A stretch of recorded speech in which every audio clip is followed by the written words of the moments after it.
Good morning everyone. आज हम आपको बताने वाले हैं किरचॉफ करंट लॉ के बारे में। तो KCL, इसको हम किरचॉफ का धारा का नियम भी कहते हैं। KIRCHHOFF किरचॉफ करंट लॉ, ठीक है।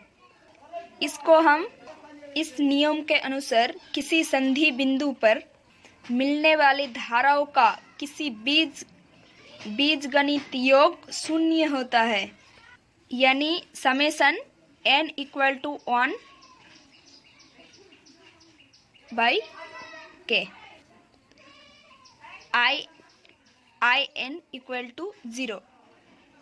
इसके हम ग्राफ करके भी बता सकते हैं। तो चलो ग्राफ कर लेते हैं। इसको हम डायग्राम से भी समझ सकते हैं। 5 करंट, ठीक है। तो हम 5 करंट ले लेते हैं।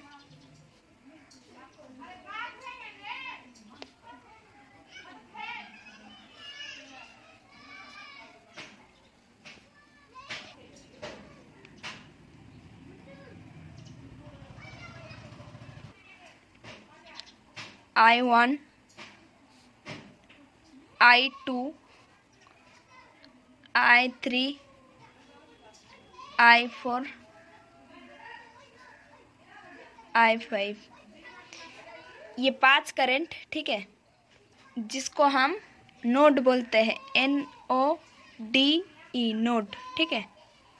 यह जंक्शन इसकी तरफ आ रही है और I4 और I5 दूर जा रही है। I4 जा रही है और I4 आ रही है। I1 आ रही है, I2 आ रही है, I3 आ रही है, I4 जा रही है, I5 जा रही है, ठीक है। तो हम अब इसको KCL लगाएंगे तो कैसा लगता है देखते हैं। KCL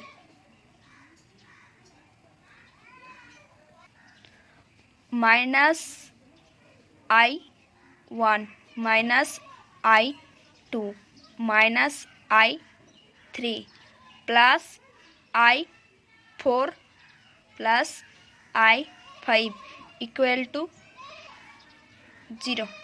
तो I1 माइनस क्यों दिया? क्योंकि ये करंट जा रही है। I1, I2, I3, ठीक है। तो I4 देखो जा रही है तो हम उसको प्लस बोलते हैं। I4, I5, ठीक है, इसलिए हम प्लस दिया। I1 I plus I4 plus I5 equal to 0। आप लोग अब बोल रहे हैं कि इस पे हम माइनस क्यों लगाया और प्लस क्यों लगाए। तो इसका एक नियम होता है, तो वो अब नियम बता रही है। तो इसका एक रूल्स होता है। अगर जो आपकी करंट है वो संधि बिंदु की तरफ आ रही है तो उसको हम लोग नेगेटिव लेते हैं। देख रहे हो, I1, I2, I3 ये संधि बिंदु की तरफ आ रही है। हम इसको लगाएंगे -I1 -I2 -I3। और दूसरा लोड होते कि अगर करंट संधि बिंदु की तरफ करंट बाहर जा रही है तो हम उसको पॉजिटिव लेते हैं, मतलब प्लस VC। यहाँ पे आप देख रहे हो I4 प्लस I4 संधि बिंदु से बाहर जा रही है।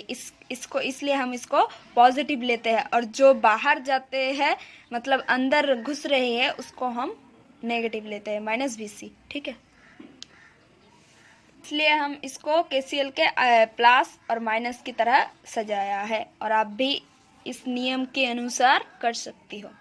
इसके लिए हम एक एग्जाम्पल लेते हैं। तो चलो, तो मान लीजिए यहाँ पे हमारा 5 करंट है कि करते लेते हैं 2 एम्पियर, 4 एम्पियर, 6 एम्पियर, 10 एम्पियर, और यहाँ पे लेते हैं I।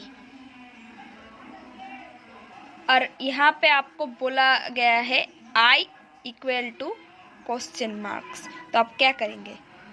तो चलो, I की वैल्यू आपको पता करनी है इस नियम के अनुसार, जो भी मैंने नियम के बारे में बताया। इस नोड को मान लेते हैं A, ठीक है।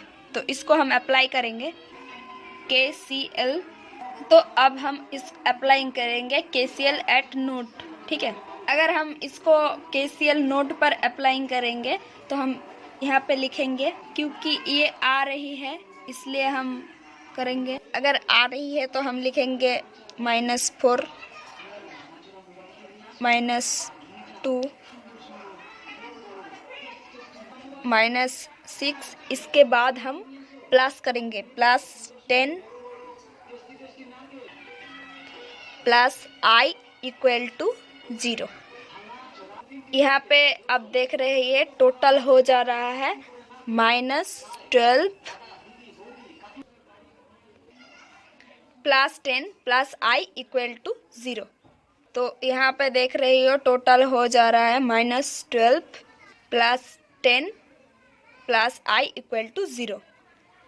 I equal to 2A ampere इसका वैल्यू आ जाता है। तो इस तरह हम किसी भी सर्किट में एक नोड ले लेते हैं और उसके ऊपर KCL लगा देते हैं, और वो जो अननोन करंट होती है जिसकी वैल्यू हमको पता नहीं है उसको हम फाइंड कर लेते हैं। अब यहाँ पे एक इम्पॉर्टेंट क्वेश्चन पूछा जाता है कि KCL है उसको किस पर बेस्ड है।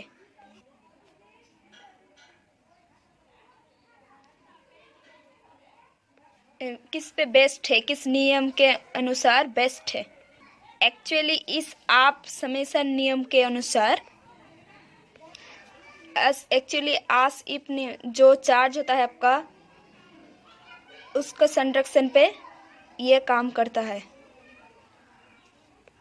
आवेश Q जितना आपका नोड पर आ रहा है